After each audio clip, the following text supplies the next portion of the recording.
Assalamualaikum warahmatullahi wabarakatuh.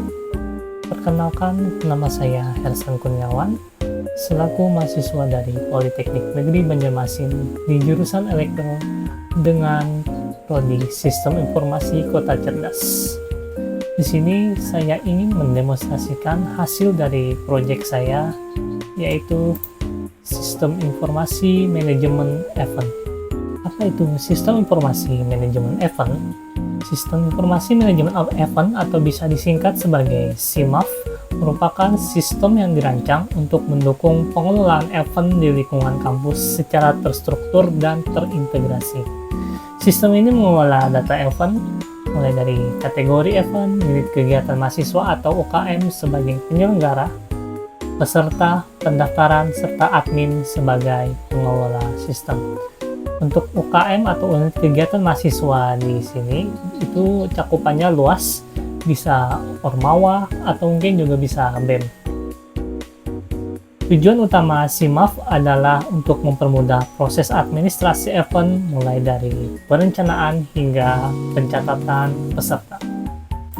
Oke, di sini saya akan coba membahas RD yang sudah saya buat khusus untuk basis data buat sistem informasi ini. Yang pertama adalah admin bisa mengelola banyak event, UKM bisa menyelenggarakan banyak event, satu event bisa memiliki beberapa kategori, peserta bisa melakukan pendaftaran, hingga event bisa memiliki pendaftaran. Di sini ada berbagai atribut di dalam semua entitas ini. Oke, setelah saya bahas RD, saya akan lanjut ke konseptual data model. Sini bisa dilihat untuk atribut yang akan berfungsi sebagai primary key di setiap entitas. Saya set sebagai integer karena ini akan menjadi primary key. Lalu untuk nama, password, username ataupun yang lainnya, saya memakai variabel karakter. Untuk khusus sebagai deskripsi, saya memakai tipe data teks, dan yang bersifat sebagai tanggal, saya memakai tipe data date. Setelah saya membahas konseptual data model yang saya buat ini, sekarang saya ingin membahas database yang sudah saya masukkan, sudah saya generate dari CDM, LDM, PDM hingga menjadi sebuah database yang bisa dipakai. Oke, sini saya akan coba masuk sini. Di DBC ini nama database saya, DBC050424051. Di sini kita bisa melihat mulai dari trigger. Sini saya punya banyak trigger, mulai dari view, prosedur, function, hingga designer. Sini saya akan coba masuk ke designer, text, yang ini.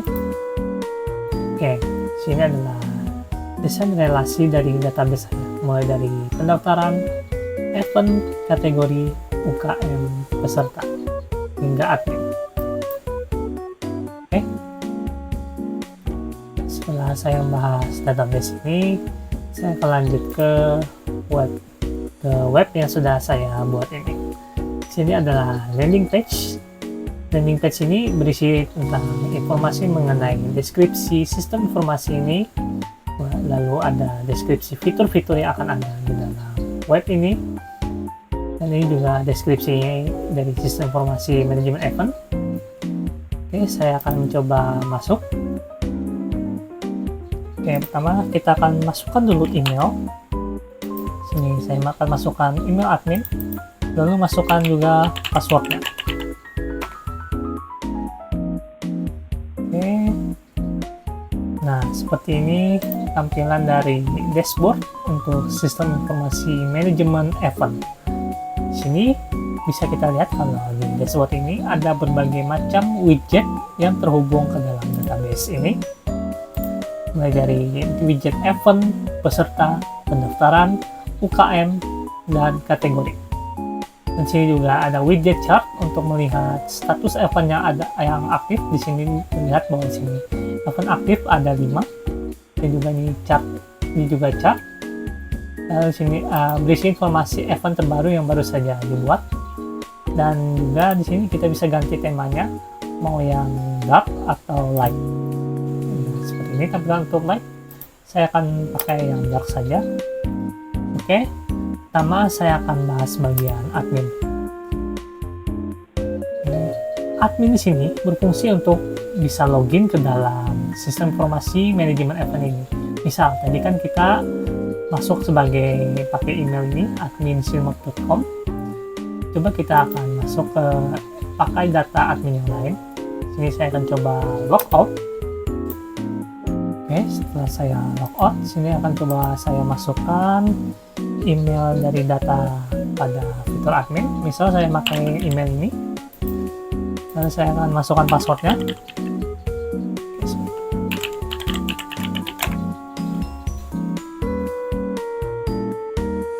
Oke, sini saya bisa masuk ke dalam halaman dari sistem informasi manajemen event. Dan data pada fitur admin ini terhubung kepada database, yang dimana di database ini ada tabel bernama admin. Dan ini adalah data-data dari tabel admin tadi.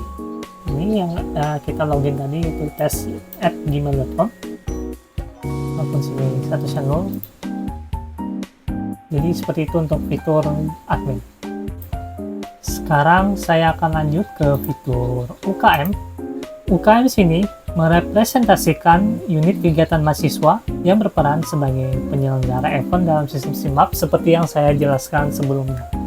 Jadi di sini UKM ini tidak terbatas oleh unit kegiatan mahasiswa, tapi juga bisa untuk ormawa atau organisasi mahasiswa, atau juga bisa untuk BEM. Oke, saya akan coba untuk menambah data baru. Ini untuk nama, saya akan masukkan contoh himpunan. Sini terserah aja. Untuk deskripsi, lalu untuk status UKM, kita bisa set nonaktif atau aktif. Saya pilih aktif untuk di sini.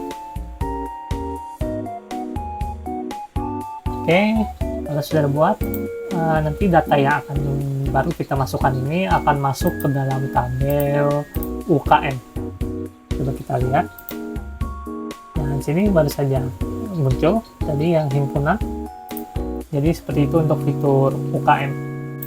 Oke, sekarang saya lanjut ke fitur kategori. Apa fungsi kategori dalam sistem informasi ini?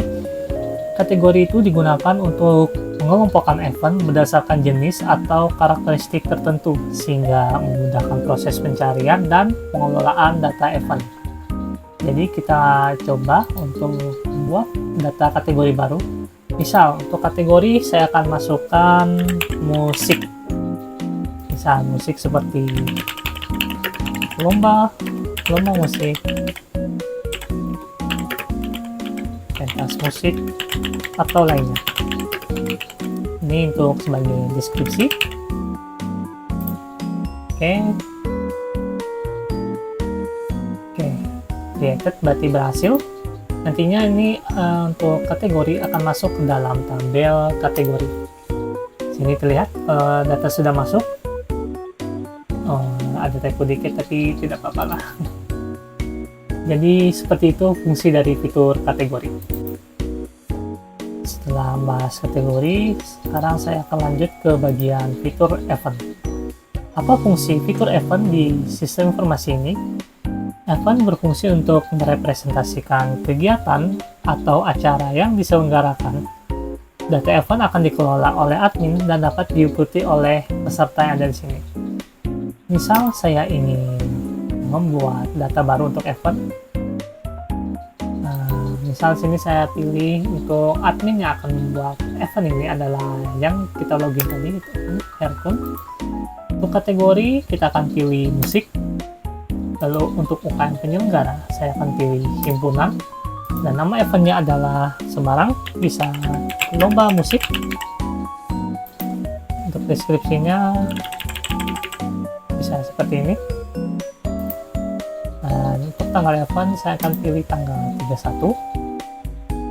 Dan lokasi, untuk lokasi saya akan memakai lokasi di sekitar kampus saya, yaitu Gedung Serbaguna Poliman.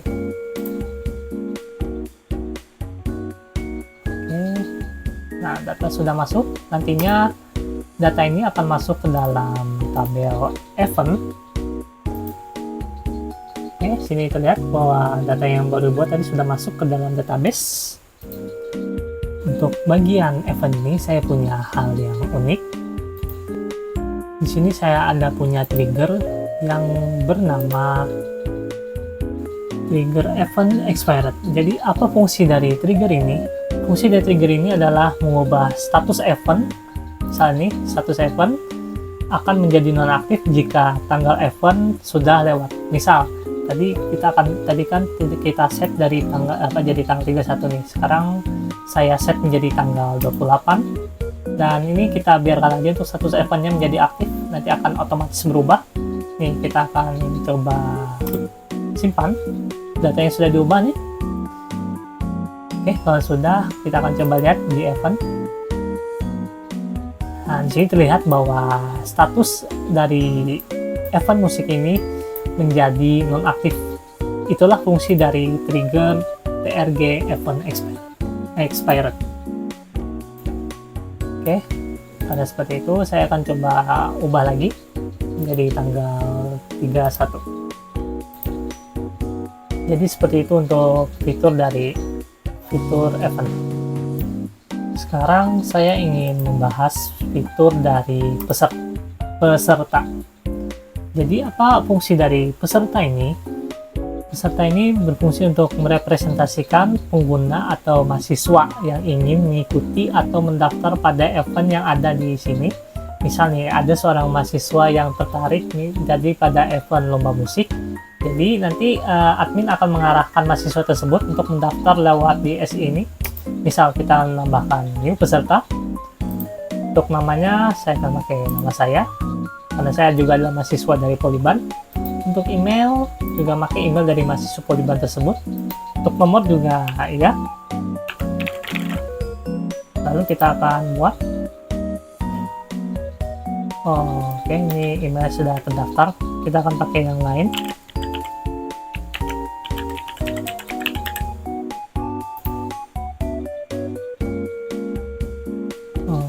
Nah ini sudah terdaftar. Jadi fungsi dari peserta ini cuma untuk mendata peserta yang ingin mau ikut dalam suatu event. Ini cuma bersifatnya untuk mendata para peserta aja. Mungkin itu untuk fitur peserta. Oke, saya akan lanjut ke fitur pendaftaran. Apa fungsi dari fitur pendaftaran ini? Pendaftaran ini fungsi untuk mencatat setiap proses pendaftaran peserta pada event tertentu. Misal, saya ingin mendaftar data baru. Misal sini saya akan pilih lomba musik. Untuk peserta saya pilih yang terbaru, Hersan Kurniawan. Tanggal daftar, mungkin saya akan pilih tanggal 28. Misal, saya punya trigger yang unik di sini. Misalnya saya pilih untuk status pendaftaran menjadi dikonfirmasi, lalu saya pilih create. Data akan terbuat, cuman untuk status pendaftaran akan otomatis menjadi terdaftar.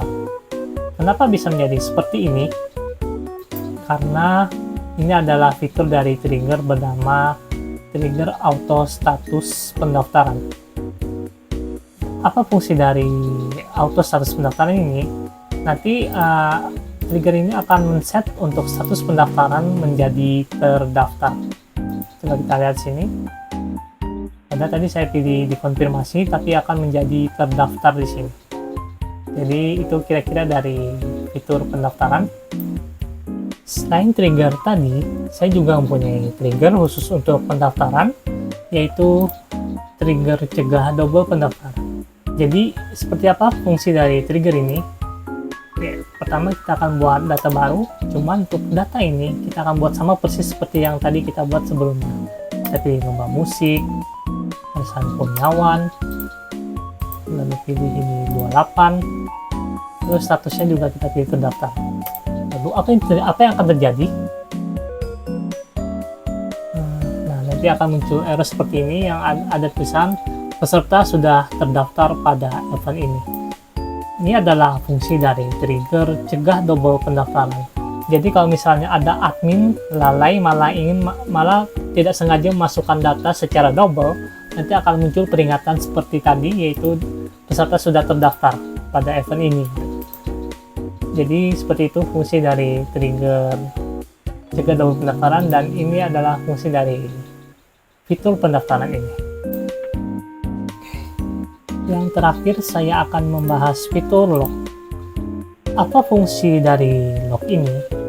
Log ini berfungsi untuk mencatat semua kegiatan admin yang sedang melakukan pengelolaan event pada sistem informasi ini. Misal tadi kan kita sudah ada menambah data-data gitu kan di pendaftaran, nanti akan muncul di sini. Misal kita akan scroll paling bawah nih di tanggal 29 ini ada banyak nih. Akan saya yang paling terbaru aja ya. Nah, sini 30 Desember 2025. Sini ada tulisan user root localhost melakukan update pada tabel. Nah, saya lihat dulu. User root localhost melakukan update pada tabel pendaftaran. Ini sama persis seperti yang kita lakukan pada fitur pendaftaran tadi. Jadi kalau misalnya ada admin yang sekiranya nakal gitu, ingin menghapus berbagai semua data yang di sini, nanti admin tersebut aktivitasnya akan tercatat pada fitur log ini. Mungkin sampai di sini saja pada video kali ini. Terima kasih untuk sudah menonton. Mohon maaf apabila saya masih terbatas untuk sistem informasi ini, karena pada dasarnya saya masih belajar untuk bisa mengembangkan CS ini menjadi lebih bagus dan lebih baik lagi. Terima kasih dan wassalamualaikum warahmatullahi wabarakatuh.